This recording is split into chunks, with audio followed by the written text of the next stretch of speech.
একটা মেয়ের কারণে নাকি এই অবস্থাটা হয়েছে আপনার, না কোন একটা মেয়ের কারণে চুলে কালার করছেন, ওই মেয়ে নাকি টিকটকার, আপনিও নাকি। সারা মানুষের ভণ্ডামি, মানে ভণ্ডামির একটা সীমা থাকে, মানে ভণ্ডামির একটা সীমা থাকে, সে ভণ্ডামির সীমাটা অতিক্রম করছে। এই যে স্ক্রিনে যে পোলাটারা দেখতেছে, এ নাকি মাওলানা ওয়াজ করতো আগে। তো আমার কথা হলো যে তুই যে ওয়াজ করস, বেড়া তুই যে ওয়াজ করস, মানুষ পারে না কি ভালো পথে ফিরে যাওয়ার জন্য। আর কত বড় শয়তান চিন্তা করা যায়, এ মাদ্রাসায় লেখাপড়া করছে, আবার ওয়াজও করছে শুনতেছি, আবার এখন টিকটক করার জন্য মাইয়ার প্রেমের প্রেমিকার জন্য আবার কি করছে, টিকটক করতেছে, মালানা ছাড়ি দিচ্ছে, চুল কালার করছে। আরে শয়তানের বাচ্চা, মানুষ চাই যে ভালো হওয়ার জন্য, এগুলো কিচ্ছু নয় ভাই, আপনারা হয়তো জানেন না, এগুলো কিচ্ছু নয়, ভণ্ডামি ভণ্ডামি জানেন। আপনারা আমার থেকে লিখিত নেন যে এ শুধুমাত্র ইসলামের ব্যবহার করতেছে ভাইরাল হওয়ার জন্য। আপনারা আমার থেকে লিখিত নেন, যদি বাস্তব না হয় আমি এই ভিডিও করাই ছেড়ে দিব, যদি বাস্তব না হয় আমি ভিডিও করাই ছেড়ে দিব। হাইস্ট এক সপ্তাহ থেকে 20 দিন ধরেন, পরে দেখবেন আবার আইসে ক্ষমা চাইয়ে কি করবো যে আমি আবার মৌলানাতে ফেরত যাইতেছি, বা আমি আবার এলেম হইতেছি, বা হুজুর আসতেছি, আপনারা আমাকে ক্ষমা করে দেন। এই যে একটা নাটকীয় মানে সমাবেশ একটা তৈরি করছে, মানে নাটক সিস্টেম তৈরি করছে শুধুমাত্র এই শালার মধ্যে ভাইরাল হওয়ার জন্য, আর কিছু নয় ভাই, আর কিছু নয়, শুধুমাত্র ভাইরাল হওয়ার জন্যই। আর এত কিছু,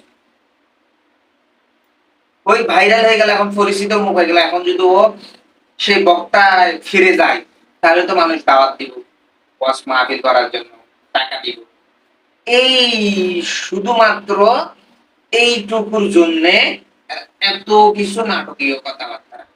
আবারও আরেকটা ঘটনা শুনতেছি, এই শালা ফুচকা মৌলবি, এই টিকটকার নাকি কি করছে, একটা ইউটিউব চ্যানেলের হায়ার করছে। প্রথম অবস্থায় যখন এই ওয়াজ করতো তখন হায়ার করছে যে 10 লাখ টাকা আমি দিব আমার ওয়াজ এমনি রেকর্ড করে, মানে ওই গ্রিন স্ক্রিন ব্যবহার করে আমার ওয়াজ গুলা আপনারা ইউটিউবের মধ্যে ছাড়ে দেন, আমার ভাইরাল করে দেন।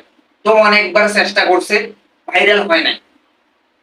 তো ওই ইউটিউব চ্যানেলের মালিকের সাথে বা ওই ক্যামেরাম্যানের সাথে তকজগে তাদের ডিলটা ক্যান্সেল, মানে ভাইরাল করতে পারে নাই, টাকা দেয় নাই। তো সেই ক্ষেত্রে তার আরেকটা বুদ্ধি আইছে যে আমারে, মানে শয়তানের লাড়ে বোঝেন নাই, ওই ইবলিশ শয়তান কোথায় আছে, এইগুলার আশেপাশে বংশ বিস্তার করে আছে। তো সেই ক্ষেত্রে কি করছে, এখন কি করছে, এই ভং ধরছে, এই ভং ধরে সে ভাইরাল হবে। ভাইরাল হয়ে দেখবেন যে 2 দিন পরে ক্ষমা চাইবে, ক্ষমা চাইবে যে আমাকে ক্ষমা করে দাও, আমার ভুল হয়ে গেছে, আমি আবার দিনের পথে ফিরে আসলাম। আমরা তো অবলা, আমরা তো মায়াবী বাংলাদেশের মানুষ, আমরা তো অসহায় মানুষের দেখলে খুব দুঃখ লাগে।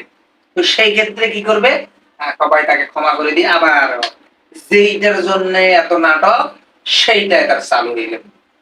এত কিছু নয় ভাই, এই যদি পরবর্তীতে ক্ষমা চাইতে আসে বা কেউ এক দাওয়াত দিবেন না, আমি বিশেষ করে আপনাদেরকে সকল বাংলাদেশের মানুষকে বলতেছি, একে কেউ দাওয়াত দিবেন না ওয়াজ মাহফিল করার জন্য।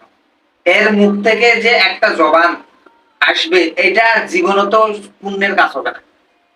কারণ একটা জিনিস বুঝবেন, না বুঝে যেটা করবে এইটা আল্লাহ ক্ষমা করবে, এ বুঝে যে করছে এরা কোনোদিন আল্লাহ ক্ষমা করবে না, আমরা বান্দাদের দিছে আল্লাহ ক্ষমা করবে না। তো সেই ক্ষেত্রে এই মানুষটা দিয়ে আমরা যে দিনের দাওয়াত দিব, জীবনও সফল হবে না। তো সবাই ভালো থাকবেন, সুস্থ থাকবেন, এবং আমার কথার ভিতরে যদি কোনো ভুল ত্রুটি হয়ে থাকে সবাই আমাকে ক্ষমা করে দিবেন। আসসালামু আলাইকুম ওয়া রাহমাতুল্লাহি ওয়া বারাকাতুহু।